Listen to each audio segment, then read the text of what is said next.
Hey, I'm John Cannell, and today on Preppy Kitchen, we're making perfect pie crust with all my tips and tricks. So let's get started. First off, I'm measuring out 1.5 cups or 180 grams of all-purpose flour. This recipe calls for double that, but we're working in 2 batches. The flour goes right into the bowl of my food processor, but if you don't have a food processor, don't worry, I'm gonna talk about how to make this by hand and show you too. For a bit of sweetness, I'm adding 1 tablespoon of sugar. You have options though. This is a universal pie crust, works in both sweet and savory. If you want your pie crust a bit sweeter, you can add up to 1/4 cup of sugar. It'll be delicious. I'm also adding in 1 teaspoon of salt. There we go. We're gonna whiz this up just to combine.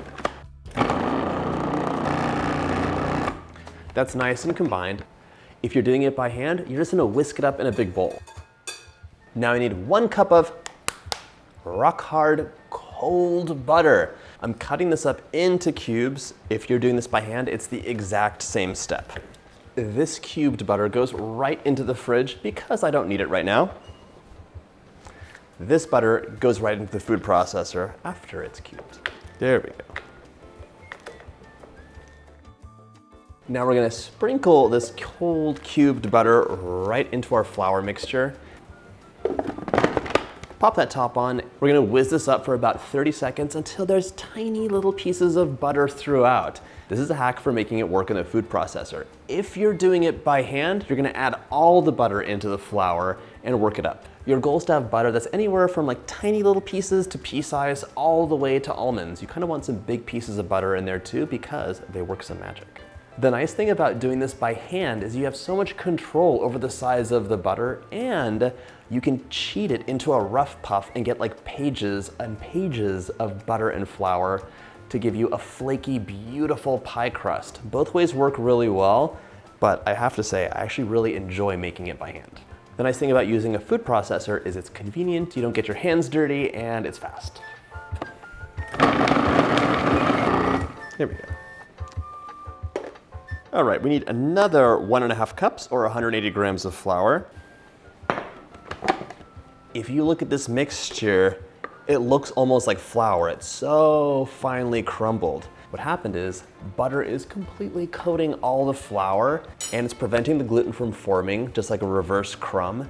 This is gonna give you a delicious, tender, really great pie crust. Because now, we're gonna add in the remaining 1/2 cup of butter, 113 grams. Just sprinkle that in there, along with the remaining 1.5 cups of flour. There we go, entombing the butter and flour. I'm pulsing this twice just to distribute things. We're doing this in 2 batches because when you use a food processor to make pie dough, it's so convenient and easy, the problem is the butter gets worked in too much and you lose some of like the tenderness of the dough. It can be a little bit hard. This is gonna solve that. If you do it by hand, I will say it is like the best of the best, and I'll show you how to do that right next. Okay. Right now I'm gonna drizzle in 1/4 cup of ice water, just all over the top. Saved a little bit, and I'm gonna pulse a few times. 1/4 cup is 4 tablespoons. I'm gonna add 1 more tablespoon and give it a test. You wanna have some big pieces of butter left over because that is the magic of a delicious pie crust. It's gonna look like a wreck, like it looks like powder, but the test is when you put it in your hands, you should be able to squeeze it together and it'll hold its shape. That's almost there. You saw how it kind of held its shape, but it fell apart too fast. It needs 1 to 2 more tablespoons of ice water. One hack that people do, but it's very confusing in recipes, is to use an alcoholic vodka with the ice water. And what that does is it gives you liquid that won't hydrate the dough, so it's not gonna activate the proteins and it bakes off. That holds together really nicely, so it still looks like powder when you lift it up, but we can work it together and make a magical dough out of this.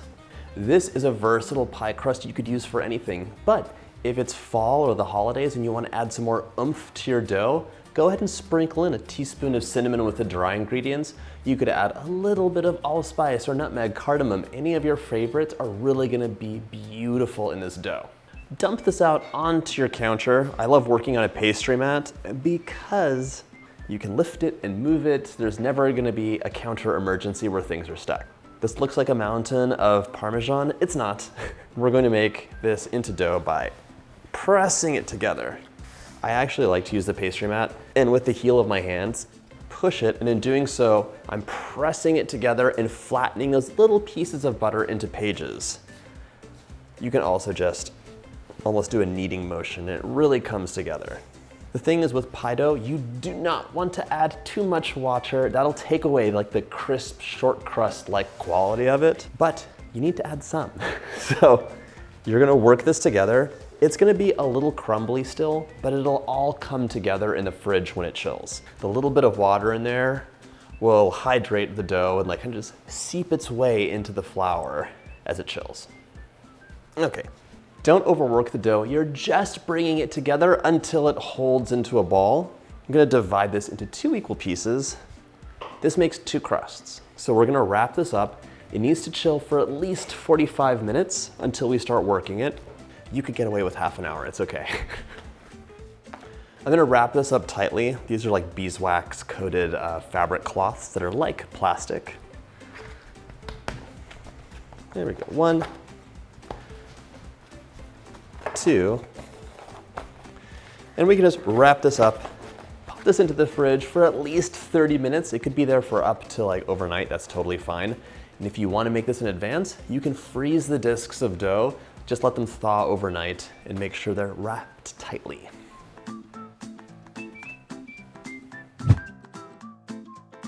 By hand, we're just gonna drizzle the ice water in, just like with the food processor, but here I'm using the palm of my hand to press this together in the bowl.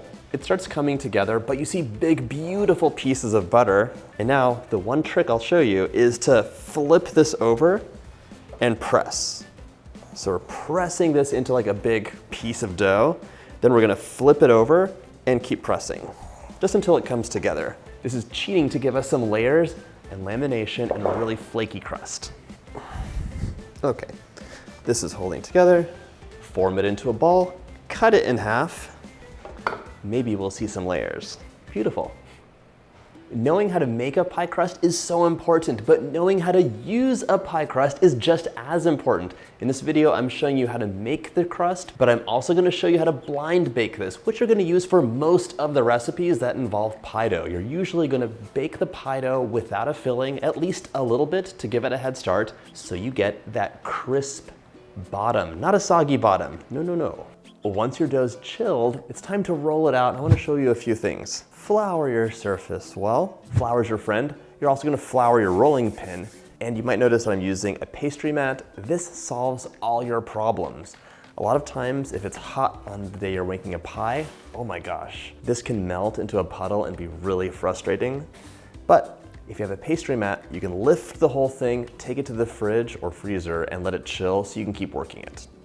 Okay, we're gonna roll this out, and the key thing to remember is to keep it moving. You always want to keep your pie crust movable and not stuck, because once it's stuck, bad things happen.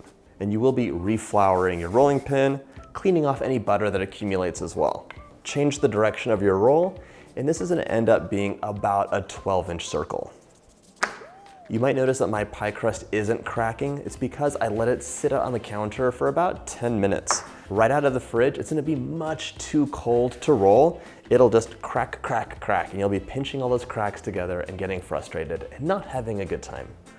So even though it needs the chill time, it also needs a little bit of warm up time too. There we go, all rolled out nice and thin. I like to roll it onto my rolling pin.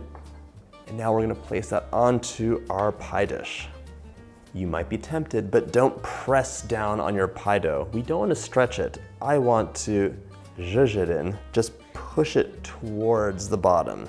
Doing this is gonna give our pie more strength. It's gonna help prevent some shrinkage, which is a pain point for pies, where the pie crust just shrinks when it bakes, and just gives you more control. Any pleats that happen can just be unpleated right now, and you're really just making the wall of your pie a bit stronger and thicker. If you have any really long bits of excess, you can just trim those. And now we're gonna fold the pie crust under itself. If you have any parts that are a little bit smaller, you can use those excess pieces to strengthen them. Even though my pie dough seemed dry before it chilled, you can notice there's no cracking happening. Everything was hydrated throughout, and it's nice and supple because it warmed up a bit. Finish your edges however you want. I like to just do a little press with my thumb for that old-time grandma look, but you can use a fork to press it down as well. And now the next thing to remember is that if you baked your pie right now, it would melt into a puddle and you'd be so sad. It would just go, bah. What we have to do is freeze the dough. I want all the butter frozen. I want everything to be rock hard. One thing to remember is that if you're making a pie at home and you're short on time, you can make this pie crust like a week or two in advance and just freeze it. Cover it up, of course, so it doesn't get any like freezer stuff on it. But the longer you freeze it, really the better. It'll bake perfectly.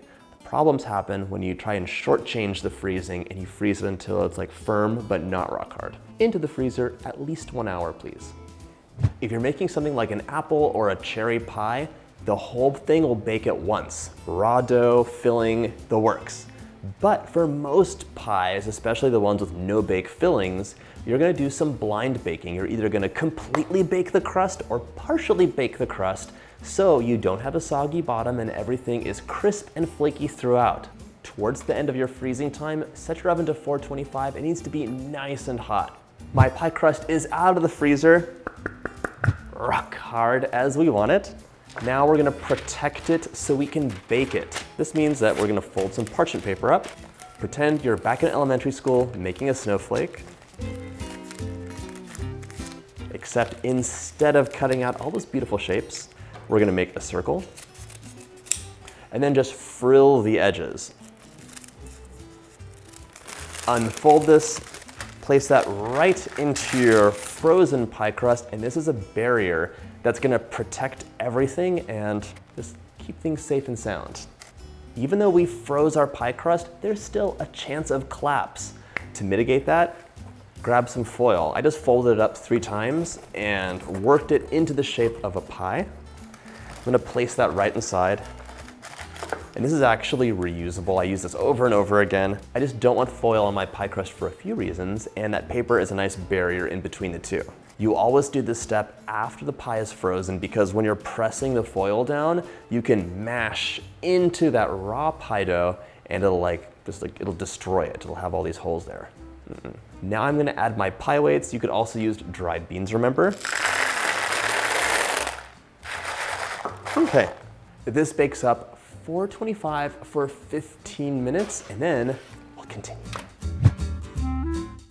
All right, look at this beautiful crust. It's very hot right now, but I wanted to show you right away. So our next step is to carefully remove all this non-edible stuff. So the paper, the foil, and the weights. You can see that the outside is starting to take on some color and the inside is starting to dry out. This is the pesky part that can like ruin your pie. Nobody wants it to be floppy and soggy, crisp all over. This pie is gonna go back into the oven, but I wanna tell you right now, it depends on the recipe you're making. Some recipes might have you just partially bake the crust and we're gonna fill it up and get going. Other times you're gonna bake it all the way through, like for a delicious banana cream pie. Ooh, or coconut pie or chocolate pie. All those pies will have a completely baked crust. You're gonna bake them through, but to make them shiny and glossy and a little bit more waterproof, we're adding an egg wash. Whip up 1 egg with a tablespoon of cream, milk, or water. And now I'm gonna brush that all over my pie crust. This will give you a little bit of a barrier between the crust and the filling to keep it from getting soggy. And on the outside where you see the crust, it'll be golden and shiny instead of just pale and white and dusty looking. And you can see my crust did not collapse. It all worked out. Okay, dock the bottom of the crust with a fork. We're just piercing it all the way through to let steam release if there's any more water left over here. That'll make the pie crust puff up and distort and it just won't be the right shape. You also do this after you add the egg wash because that egg wash will fill those holes in and defeat the purpose. This goes back into the oven, 425 for another 15 minutes, then reduce to 375 and bake for anywhere between 12 to 20 or even more minutes. It all depends on if you're baking it to be completely cooked through or not, and also like your oven, the pie dish, time of day you're doing this. Anything could change the bake time for your pie crust, so just keep an eye on it. And if your crust is taking on too much color, fold a length of foil in half, and we're going to create a foil tint for it. Just wrap it around like this, and then gently fold it over. It protects the edge from burning and lets the center cook through. But that goes on later.